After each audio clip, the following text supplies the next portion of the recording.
Okay, ready na? Hi guys, kamusta kayo? Ako si Red Quaresma to welcome back sa aking channel. At kung bago pa lang kayo sa aking channel, huwag niyong kalimutan na mag-subscribe at sipahin na rin yung tiny bell button doon sa baba para updated kayo kung meron akong mga bagong video na i-upload dito sa aking channel. At para sa video ito guys, ay mag-unboxing na naman tayo ng Hot Wheels. So alam niyo naman ako guys na sobrang hilig kong mangolekta ng mga toys and Hot Wheels. So ito nga guys yung Pontiac Aztek Custom HW Modified. So, ito siya guys. Yan.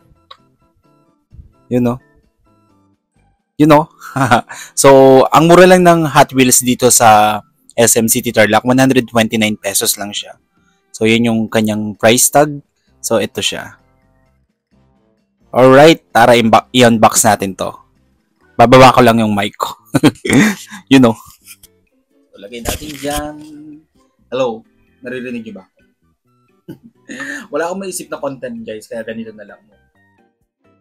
Alright. So ito na, i-unbox ko na siya.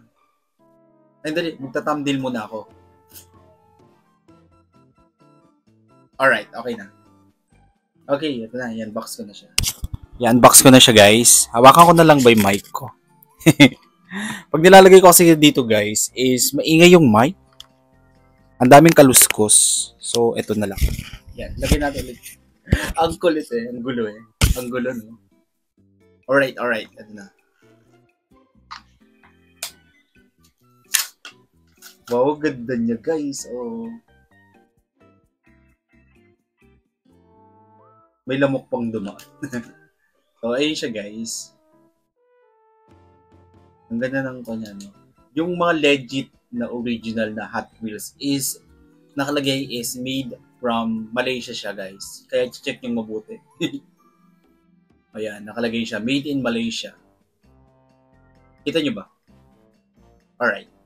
So, made from steel siya and then hard plastic. Ang ganda ng kanyang quality. Tignan nyo yung details. Dali, ilalapit ko sa inyo para mas makita nyo mabuti. Wait lang. So, ito guys yung kanyang design, yung details niya. Tignan nyo kung gaano kaganda yung kanyang details. So, yan siya. Diba? Ang ganda. Ang ganda ng kanyang color. Tignan mo, ang tag dito, makintab siya guys. Shining, shimmering yung kanyang color. Lalo na pag natatapatan siya ng ilaw. Ito yung likod. Yan. Tignan nyo yung details. And malalaman nyo na original yung Hot Wheels natin is merong naka-engrave sa likod na made in Malaysia siya. And then, yung logo ng Hot Wheels.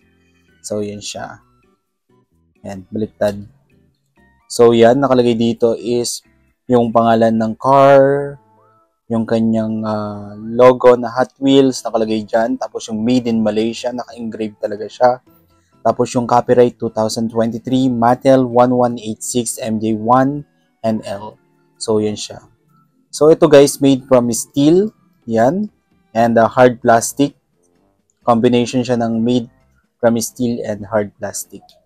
Yan. So, yan o. Tignan nyo. Ang gwapo ng sasakyan natin, no? Yan. Ganda ng kanyang color. At may pandagdag na naman ako na collection sa aking mga Hot Wheels. Sa aking mga toys na kinokollect. Ganda. Diba? So, babalik ko na yung aking camera sa kanyang pwesto.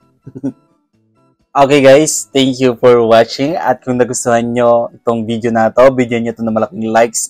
Mag-comment kayo kung meron kayong mga request sa video na pwede kong gawin dito sa aking channel. Bye! Mukha naman Hot Wheels. Nagmakaawa.